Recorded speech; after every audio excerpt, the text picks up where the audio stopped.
Mass మహారాజా Raviteja pan India లెవెల్లో చేస్తున్న risk tiger Nageswararao. నార్త్లో ప్రమోషన్ నుంచి సినిమాలో ఎమోషన్ వరకు కష్టపడ్డ రవితేజకి ఈ సినిమాతో హిట్ సొంతమైందా? ఫైనల్ టాక్తో ఏం తేలింది? ఓవరాల్గా ఈ నాగేశ్వరరావు టైగర్గా గర్జించాడా?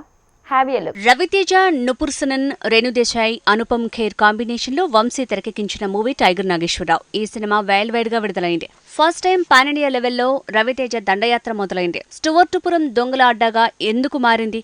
వారిని ఎవరెలా వాడుకుంటున్నారు? ఆ అరాచకాల నుంచి టైగర్ నాగేశ్వరరావు ఎలా వాళ్లని కాపాడాడు? ఫైనల్ గా తను చేసిన దొంగతనాలు, హత్యల వెనుకున్న వాస్తవాలేంటి? దేశాధినేతనే టార్గెట్ చేయడానికి కారణమేంటి?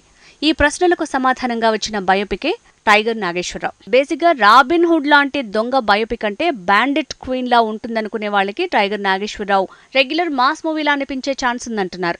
టైటిల్ రోల్లో రవితేజ పాత్రలో పాతుకుపోతే మిగతా నటులు పర్లేదనిపించారు. కానీ కథనమే కదిలించలేకపోతోందంటున్నారు. టైగర్ నాగేశ్వరరావు బేసిక్ గా బయోపిక్, కానీ తీసిన విధానం, గ్రాఫిక్స్ ఓవర్ ద టాప్ అనిపించే సీక్వెన్స్లు ఇది యాక్షన్ ఫ్యాంటసీ డ్రామా అనేలా చేశాయంటున్నారు. ఫస్ట్ హాఫ్ పర్లేదనిపించిన సెకండ్ హాఫ్ మీద మాత్రం నెగటివ్ టాక్ పెరిగింది. బాలీవుడ్ నటుడు అనుపమ్ ఖేర్ పాత్ర పెద్దగా ఎఫెక్టివ్ గా లేకపోవడం, రవితేజ తప్ప సినిమాకి పెద్దగా కలిసొచ్చే అంశం లేకపోవడం మైనస్ గా మారింది.